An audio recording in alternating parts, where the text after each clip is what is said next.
Hi guys, this is video 2 for at-home learning for the week of October 26th. I'm going to show you in a Chromebook tab how to get to where you're supposed to be going. This is what you see when you log in. You're going to go to 7B's character and conflict. And then you're going to go to subunit 2, a Raisin in the Sun. And then you're going to go all the way down to lesson 15, you teach him good. We did all of these other tabs in class, and today you are going to do the solo. The solo actually has to do with a poem by a person named Langston Hughes called Harlem. When I was a teacher in high school, we used to do a compare contrast with this poem with another poem by Gwendolyn Brooks, and it's always been one of my more, I guess, my favorites. Langston Hughes was a writer in the time that was called the Harlem Renaissance. That time was when that community, which was predominantly Black, came into their own with art and music and all of that entails. There were a lot of people that came to the forefront, and Langston Hughes was one of them. So this poem, I know some people groan about poetry. This poem is very easy to read. It's also it's pretty easy to understand. It has a lot of similes in it. And when I talk about similes, that's a comparison of two unlike things using like or as. So I'm going to read this poem to you, and then I'm going to go through the questions and kind of give you some hints as to how to answer them. All right, so this is entitled Harlem. What happens to a dream deferred? Does it dry up like a raisin in the sun, or fester like a sore and then run? Does it stink like rotten meat, or crust and sugar over like a syrupy sweet? Maybe it just sags like a heavy load. Or does it explode?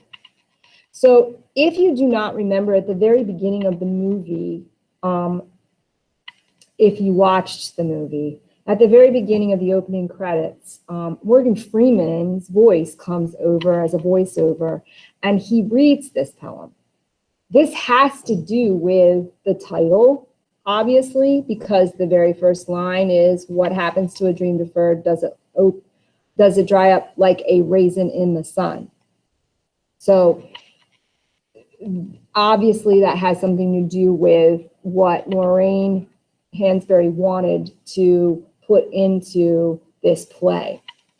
All about dreams and goals that people have, especially the younger family, and what society has done, how much strife and how many obstacles they had to face in order to get to realizing their dreams. And this is more of a pronounced question of what happens to a dream when you put it on hold, when you put it away, when you say, I can't reach that. So here, let's go to card 3 with our first question. According to the poem, a raisin dries up, A, when it's in the sun, when it festers, or when a dream is deferred. Okay? And then go to number 2, which is card 4. According to the poem, rotten meat gets runny, turns color, smells bad, or tastes sweet. And when you go back to rotten meat, there's the line. Does it stink like rotten meat? And then go to card 5, which is number 3. What does it mean when something crusts? A, it goes soft. B, it gets sweet. C, it gets hard. Or D, it goes bad. Think of the crust of the bread. Some of you don't like crust of bread. Why don't you like the crust of bread? Okay, go to number 4. What happens to something that sags? A, it sinks lower. B, it grows larger. C, it hardens. D, it gets closer. When you sag, what happens? What does that mean? And then card 7. Do you think this poem says negative or positive things about Harlem? Use evidence from the text to explain your thinking. So Langston Hughes wanted to bring to light the plight of the African American community during the time that he was writing. This was kind of pre-civil rights, and what the Black community had to face in order to just survive, and what happens when you have freedom, you also have dreams, but then because you live your life as a Black man or woman and all that that entails during this time period, what happens when you can't reach those dreams because of the oppression that you have to live under? So when he talks about Harlem, he talks about how the whole kind of loses its favor for life and push for dreams because they've been so downtrodden. So we wanted to bring to light, you should have, what he's saying in this poem is you should have dreams, because when you don't have them, when you don't reach them, when you just push them off and forget about them and put them up on on the back burner, this is what happens to dreams. Dreams deferred means put off. Deferred means put off. You just don't do it.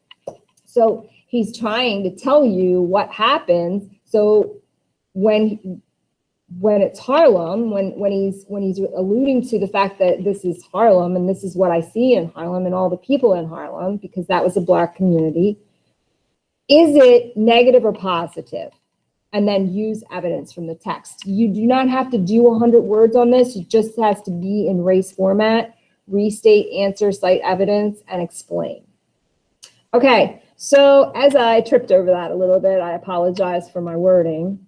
I am going to stop presenting and tell you that this is the second asynchronous at-home assignment.